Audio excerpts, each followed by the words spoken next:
ఒక వ్యక్తి ఇంటికి నడుచుకుంటూ వెళ్తుంటే దారిలో ఒక చెట్టుకి ఒక కాగితం కట్టి దానిపైన దయచేసి చదవండి అని రాసి ఉంది. ఈ దారిలో నేను 100 రూపాయల నోటు పోగొట్టుకున్నాను. నాకు కళ్ళు సరిగా కనబడవు. మీకు ఎవరికైనా 100 రూపాయల నోటు దొరికితే ఈ అడ్రస్కు తీసుకొచ్చి ఇవ్వగలరు. దయచేసి సహాయం చేయండి అని రాసి ఉంది. అది చదివిన ఆ వ్యక్తి కాగితంలో రాసిన అడ్రస్ ఉన్న ప్రదేశానికి వెళ్తే అక్కడ రేపో మాపో కూలిపోవడానికి సిద్ధంగా ఉన్న ఒక పూరిపాక ఉంది. ఆ పాక దగ్గరికి వెళ్ళి ఎవరండి ఇంట్లో అని పిలిస్తే ఆ పాకలో నుంచి ఒక పండు ముసలి తాత కళ్ళు సరిగా కనపడిన స్థితిలో చేతికర్ర సహాయంతో బయటకు నడుచుకుంటూ వచ్చి ఎవరు బాబు నువ్వు, ఏం కావాలి అని అడుగుతాడు. అప్పుడు ఆ వ్యక్తి ఏం లేదు తాత, నువ్వు పోగొట్టుకున్న 100 రూపాయలు నాకు దొరికింది, అది నీకు ఇచ్చిపోదామని మీ ఇంటికి వచ్చాను అని చెబుతాడు.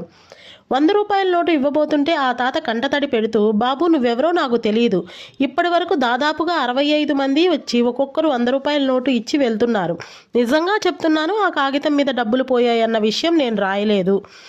నా ఇబ్బందిని చూసి ఎవరో మహానుభావుడు నాకు సహాయం చేయాలని అలా రాశాడేమో అని తాత చెప్పగానే ఆ వ్యక్తి ఆశ్చర్యపోతూ సర్లే తాత, ఈ వయసులో ఒంటరిగా నా అనేవారు లేకుండా వీధి చివరన ఈ పూరిపాకలో నువ్వు పడే అవస్థ చూస్తుంటే నాకే బాధగా ఉంది. నన్ను నీ మనవడనుకొని ఈ 100 రూపాయలు తీసుకో తాత అని ఆ తాతకు 100 రూపాయలు ఇచ్చి ఆ వ్యక్తి బయలుదేరుతుంటే ఆ తాత ఆ వ్యక్తిని పిలిచి బాబు నిజంగా నేను ఆ కాగితం రాయలేదు. ఆ కాగితం చదివి ఇంతకుముందు వచ్చిన వాళ్ళకు కూడా ఆ కాగితాన్ని చింపేయమని చెప్పాను. ఎవరూ చింపేయకుండా అలాగే ఉంచారు. దయచేసి నువ్వైనా ఆ కాగితాన్ని చింపేయినాయనా అని ఆ తాత చెప్పి తన పాకలోకి వెళ్ళిపోయాడు.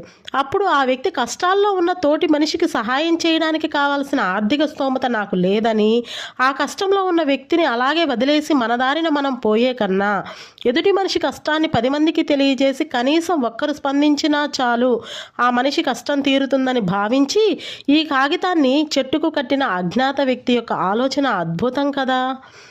కానీ ఆ తాత కాగితాన్ని చింపేయమని మరీ చెప్పాడు కదా అని ఇంటి ముఖం పడుతూ ఉంటే ఒక ఆయన ఆ వ్యక్తిని పిలిచి అయ్యా ఈ అడ్రస్ కొంచెం చెప్పగలరా, నాకు 100 రూపాయల నోటు దొరికింది అని చెప్పగానే అప్పుడు ఆ వ్యక్తికి అర్థమైంది ఈ తాత ఇంతకుముందు వచ్చిన వాళ్ళకు కూడా ఈ కాగితాన్ని చింపేయమని చెప్పాడు, కానీ ఎవరూ ఆ పని చేయలేదు. అంటే అందరూ ఏదో రకంగా ఈ తాతకి సహాయం అందాలని కోరుకుంటున్నారు.